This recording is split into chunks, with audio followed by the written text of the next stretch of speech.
beloveds. Camera angle's just a little weird today, but I'm not going to mess with it. It's a beautiful sunny day out there. It's in the 40s, but the high's going to be like 71. So it's going to be a gorgeous day. And yeah,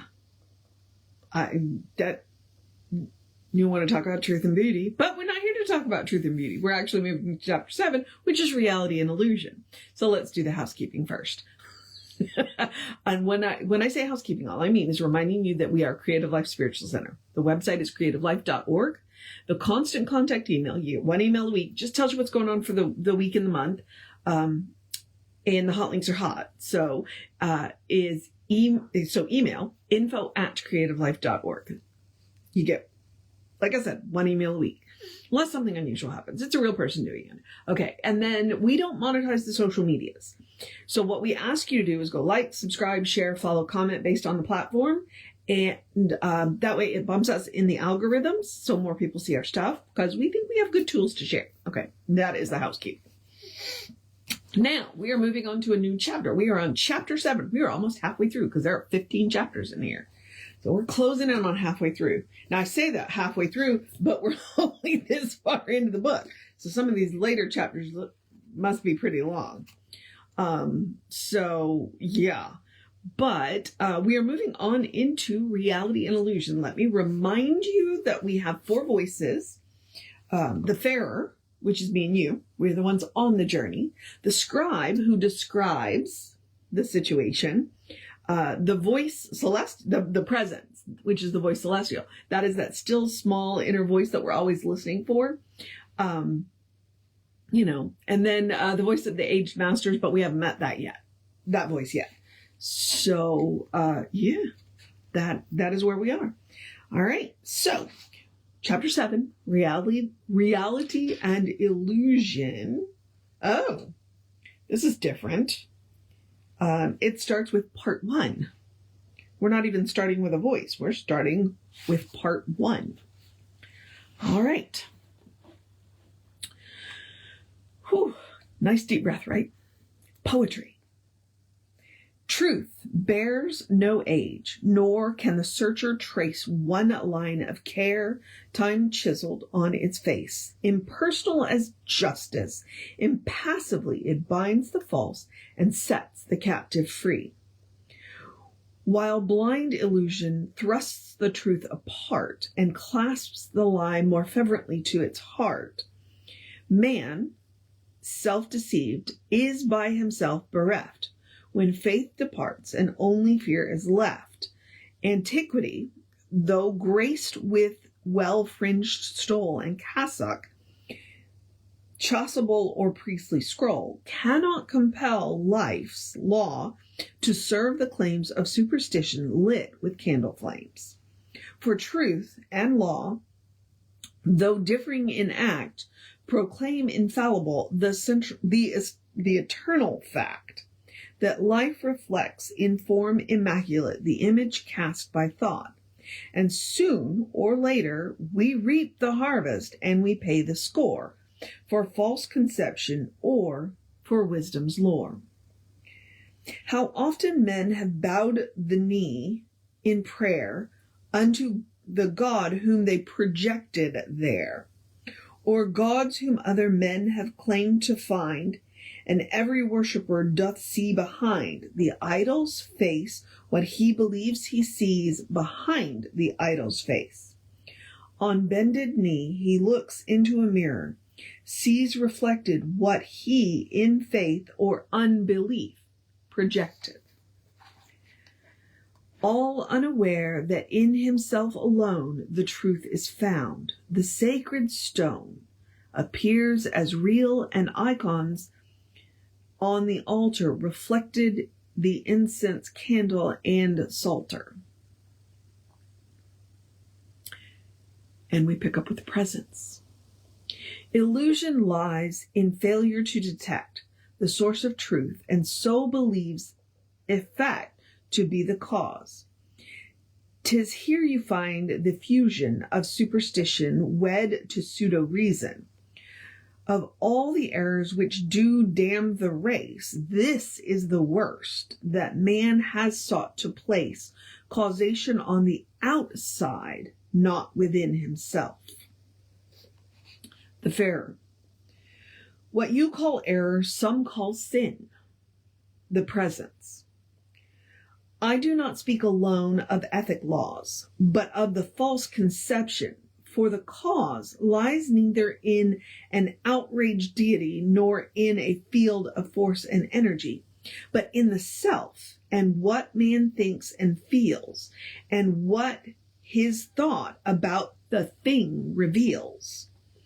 You see a shadow where the day is fair, and say, I know a man is standing there. But that does not describe the man at all. If he be stout and short, or slim and tall, nor if he be a madman or a seer. Nor one we hate, nor one we hold most dear. We cannot know our world by sense, however keen, by what we hear or what our eyes have seen. The meaning hidden in the world of light cannot be known except by second sight. The world phenomenal is but the face or image of the soul of things we trace. The forms we see, the visible, and make our judgments by appearances. Mistake the semblance for the real, but learn that we must pierce the form to find reality.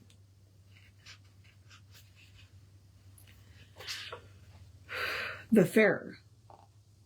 How great thou art, O voice, how great thou art.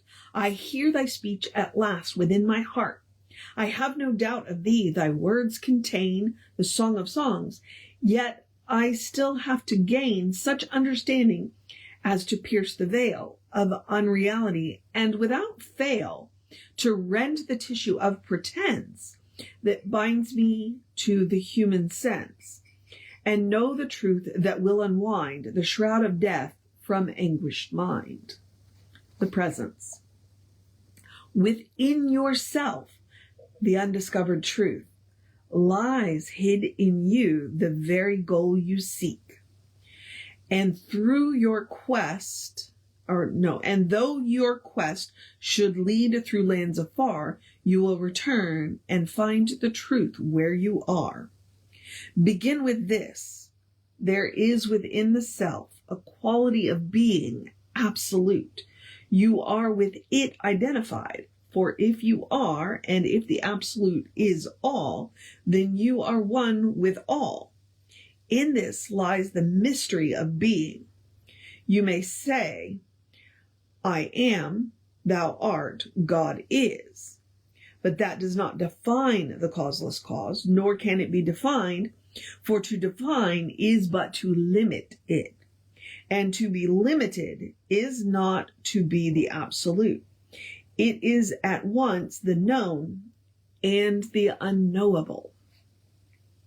Do not despair, for though the mystery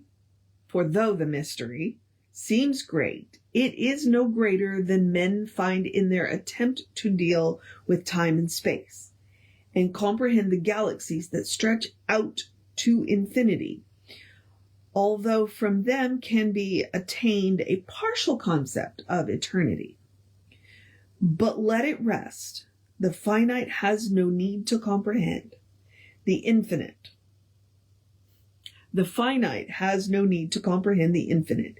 It is enough to know the absolute exists as source of all, and holds the universe intact and fills all space, and ever present is with all its power at every point, yet is not seen, not known, save that we feel assured by this. It is, and it is everywhere.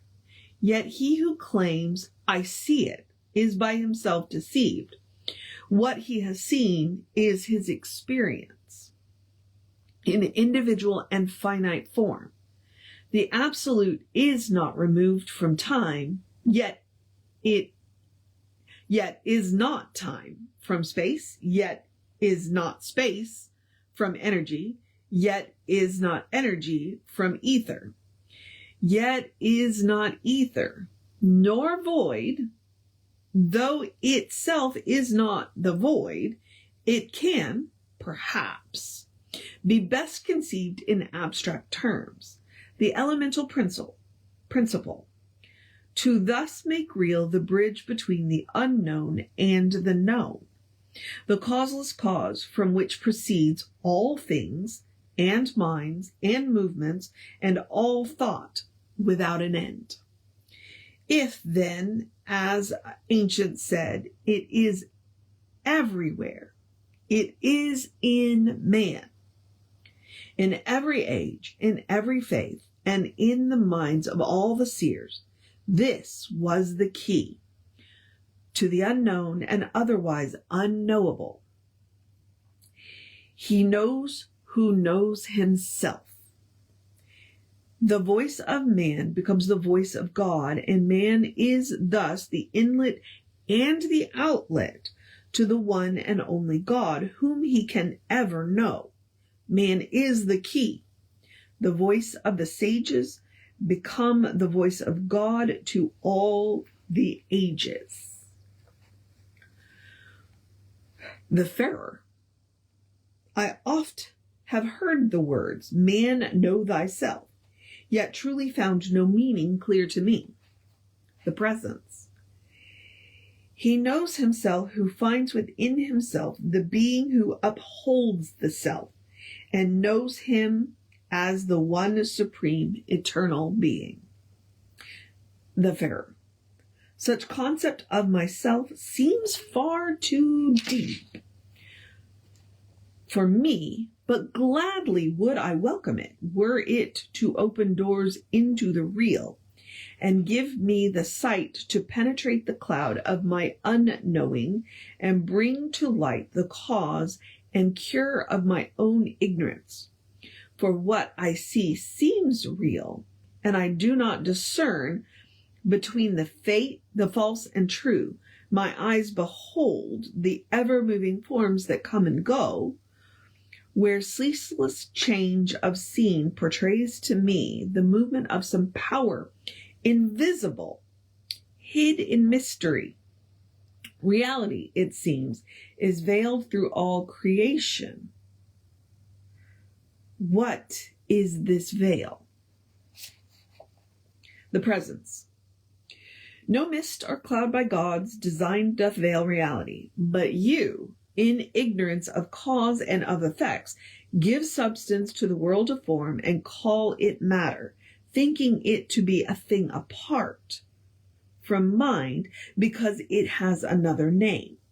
And when you have conceived it thus, you hold yourself as subject to its laws, conditioned by a force extraneous to yourself, although your so-called matter is extended mind and is itself conditioned by your thought. For nothing can exist apart from it. There is no so-called thing. So free yourself from the illusions of your senses. Sanity requires adjustments of the mind between the thing as it appears and what it is.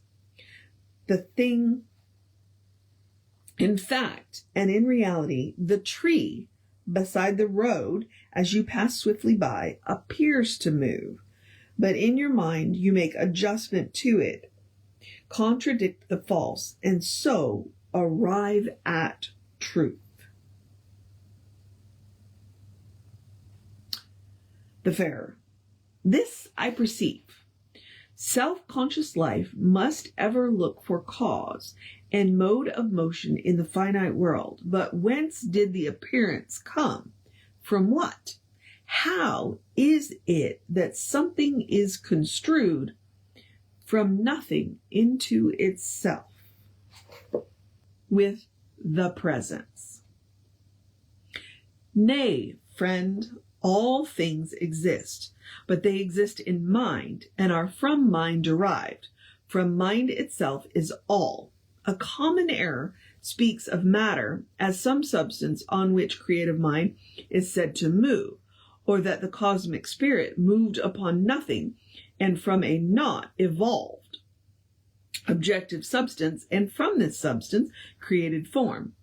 This is a sweet illusion fit for childlike minds, compelled to think of endings and beginnings, who measure out the universe in terms of time.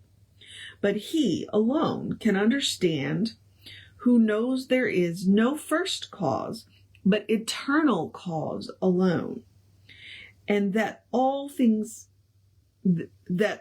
manifested things exist within the absolute in prototype, yet invisible to unaccustomed eyes, but visible to wakened consciousness, for matter is but spirit visible. The scribe. The Pharaoh's eyes were brilliant with desire to argue or to contradict. He spoke. The Pharaoh. If forms be replicas or shadows of reality, they must possess some value for our daily living. Does that not make them real? The presence. Across the plane of relativity, the transient shadow moves. But what is that which moves the shadow? What is permanent? All that we know or will know in future know is this: creation is, it was, and shall exist forevermore. The universe does not possess a history, and what to finite mind appears as end or as beginnings are unknown to absolute creation. Beginnings are unknown to absolute. Creation is, life is, God is, and we are in eternity, nor less nor more. The Pharaoh. Are not the things I see and touch as real as what they seem to me? The presence. Phenomena are but the symbols of reality, for what we know is only known within ourselves, and what we know in mind is quite unlike the order and events we say we see. We realize, infer, become aware, but what it is of which we are aware, the sense does not tell, for it is nominal within the absolute. The scribe. Tears filled the Pharaoh's eyes. He wept because he could not understand. You know what, Pharaoh? I am you. The Pharaoh. This, then, is why the seers of old proclaimed the absolute to be unknowable, the presence. They spoke this only of the intellect. Yet even here they showed how understanding leads to wisdom that in turn will open doors through which the ardent soul can pass to find reality. The Pharaoh. I feel the chill of reason, cold as ice, that freezes all my veins. Is there no way by which a simple Pharaoh like myself can feel the warmth of verities, and by some inner knowing find assurance of the real and comprehend the nominal? The presence. Truth does not rise from outer things, but in the deep recesses of the mind wherein phenomena and thought are reconciled and unified. This is the purpose and the goal of earthly life, the final growth of cosmic consciousness. You must evolve to this, though slow and painful be the path. Learn to interpret all phenomena into the terms of mind, but freed from all the misconceptions of the past. For such as these do color and deform the thought, and suckle error at the breast, so that it passes down from one age to the next. The Pharaoh. We are then heirs to error and illusion. The Presence. Men tend to imitate what they have seen and to conform to ancient ways of thought, interpretations true or false of those who lived before. The cloud or mist men see is in themselves, though they are but the heirs to ignorance as great or greater than their own. The Pharaoh. It is no easy thing to extricate oneself from habit thought, from the world mind. As to my sorrow I have found. By what strange quality or fantasy of thought must we pursue the endless circuits of the past, or weave new garments from ravelings of a worn-out past? The Presence. Your error, Farer, is found in the word must. There is no must in reasoned thought. No force compels, no God demands the blind acceptance of the past.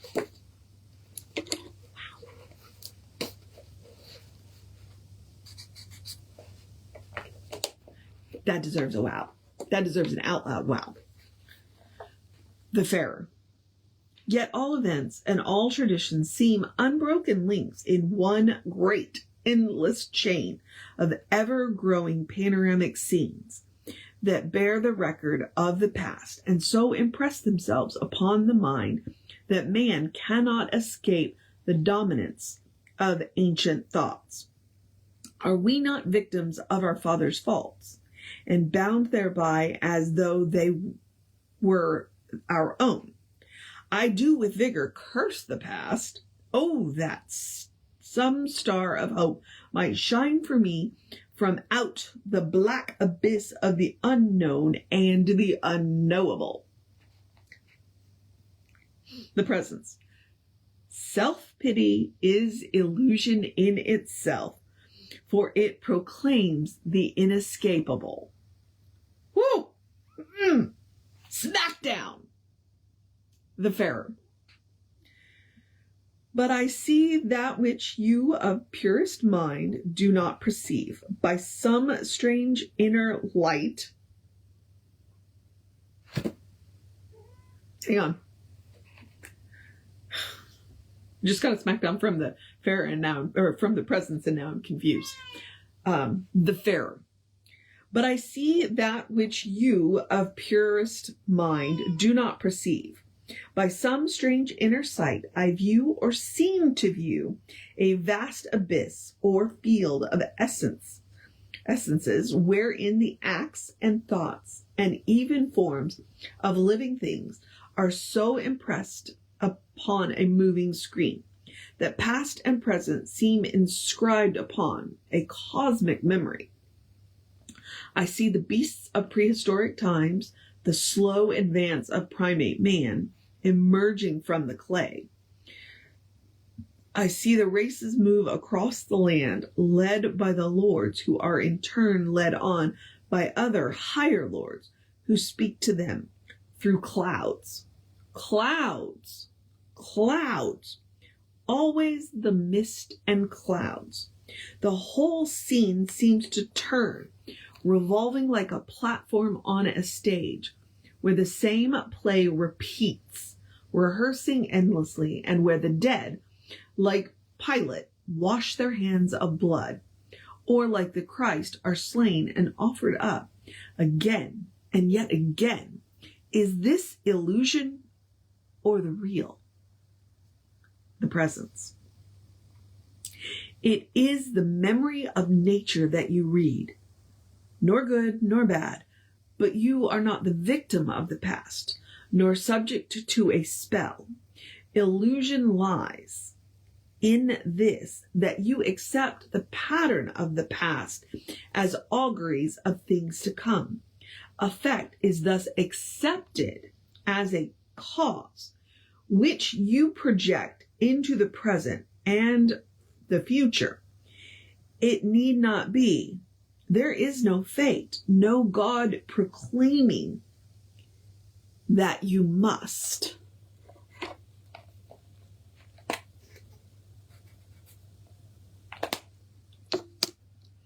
The Farer. But I can dimly see the future on the cosmic screen. Am I not bound to live, to suffer and to die as fate decrees?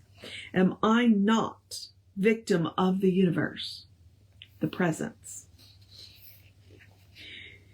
You have the power to choose from out the past, reject the evil, and with good stand fast. There are no barriers to him that knows, who knows, that all he seeks from spirit flows. In pure causation, perfect good exists, and he who faithfully persists in calling on the high source alone will find the kingdom and the throne. Illusion lies in this, that man accepts conditions as real, though they may be but consequence of antecedent thought, and can survive no longer if ideas be changed. The Farer. Why would celestial powers so hide the real that none can view the truth, that what they seem to see should be illusion? The Presence. This is not part of a creative plan. The growth of knowledge must depend upon man's own awakening to what he is. He learns to read the mind of God and to translate what he has read in terms of law or principles. The unseen cause itself must then await for man's awakening.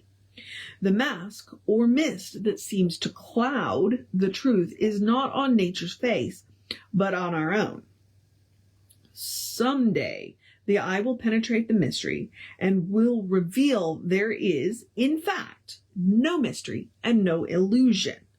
Then shall we find that what things are, but is but symbolic of reality which waits for our perception. The Farer. O glorious day, when shall I rouse from my long sleep and see the light of truth? My soul is anguished. I die to learn the meaning of it all. The Presence. Perhaps it is more simple than you think.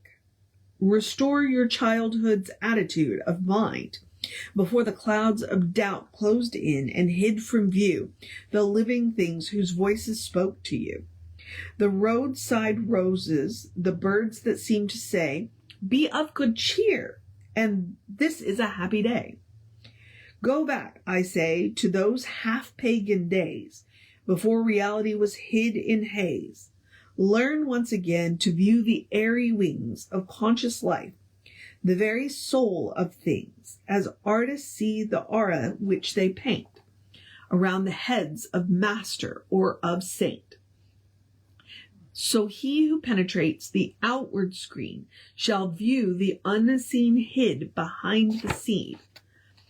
God speaks in thunder. His tender voice is heard by tiny nestlings of the hummingbird. He laughs with children playing on the beach. The sea is his, the spuming waves his speech. Behold him as the cosmic mother love in every mother's face that leans above the infant nursing at her ample breast. It is he who gives the child its rest. The whole wide world is whispering his name. He is the altar, offering, and flame. The Lord is present, the single and the whole. When least aware, he floods the seeking soul. The Farer.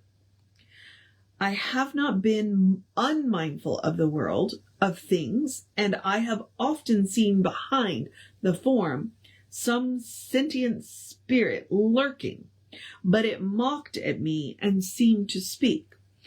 We all are creatures bound to time. We flourish for a day and then fall into dust. None can escape his rendezvous with death. And even as he suckles at the breast, the babe is doomed, and in his sleep he but prepares himself for that long night which waits him at the end. The martin bell commingles with the curfew bell that tolls the passing of departed souls. To where and what, who knows? For who can know who does not know the whence? Such a negative Nelly. The presence.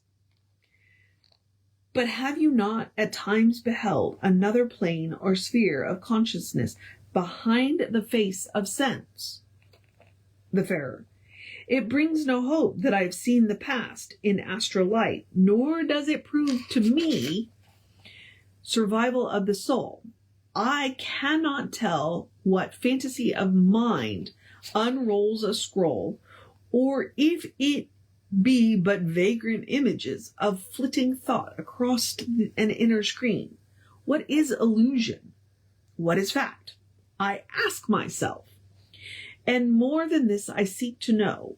Am I the victim of relentless fate, that I can never know the real from the illusion, nor in fact if there be real at all?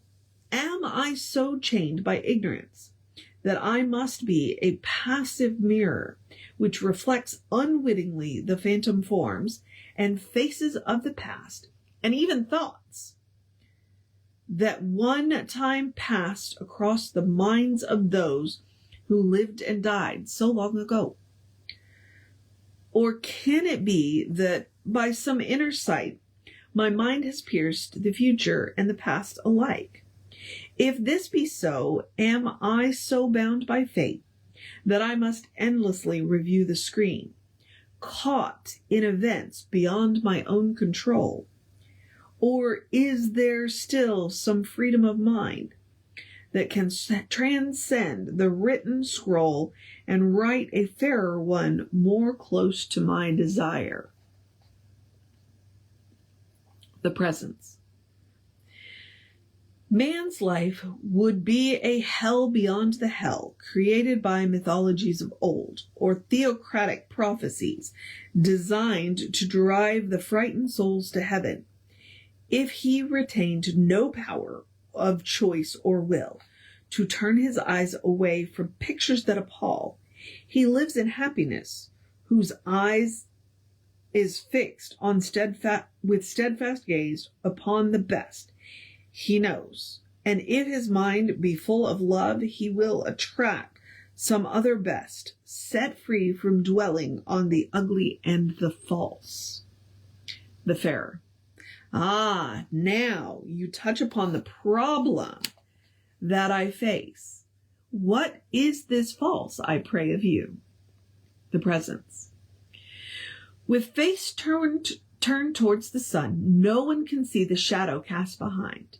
And when he who looks upon the beautiful will see the true, and the memory of nature must reflect as in a mirror all events alike, of present, past, and future, good or ill, portraying heaven or a hell, or both. This gloomy cloud or mist, reflected on the mirror mind, becomes the substance of a new creation. Since man has the stuff of which new hells are made, he makes a hell which will endure until he turns his eyes to view the good, the beautiful, and wise. And with this stuff he builds a paradise. The common mind, alas, does not perceive the real. To such a mind, things will exist as they appear to be, because it puts no strain upon the intellect. Convenience lies in seeing them as matter in itself. His knowledge, then, is knowledge of that which does not exist. To such a man, the seer is mad, unbalanced, living in a cloud. But when at length his own eyes are unstopped, he knows the cloud lies only in himself. Man is not victim of the universe. Let fall the seeds of thought, beloved friend, and they will germinate and grow until your world reflects the object of your will. The scribe.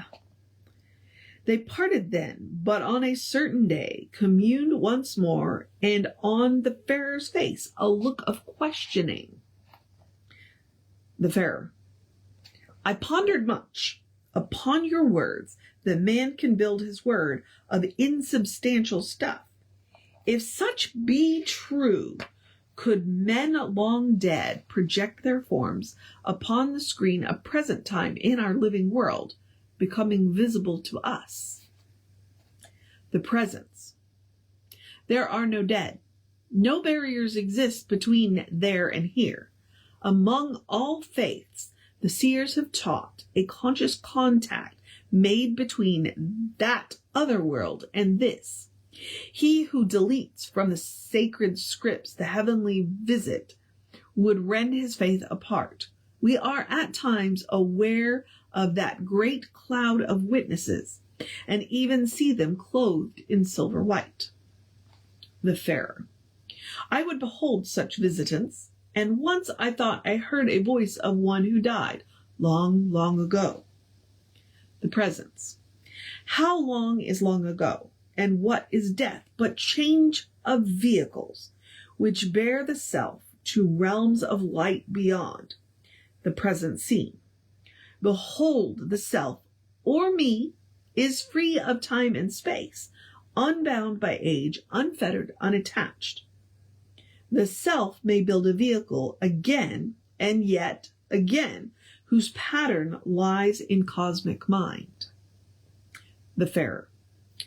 But it is the self immortal, will it not in ageless time come to some final end? The presence. Immortality is but a name, a mode of counting up or measuring time, the time of birth and death of personality. Here illusion lies, for time is thus confused with the eternal. For in the eternal, nor time nor age exists, and we can enter in today. Here we escape illusion of division and of time, and the illusion of the we itself, and realize our oneness with the all, and know that we are that, and that alone. Thus endeth part 1 of chapter 7, Reality and Illusion. I can't ask for a better stopping place than that. So we're going to pick up with part 2 of Reality and Illusion tomorrow. There was a, you read this and you go, wait, what?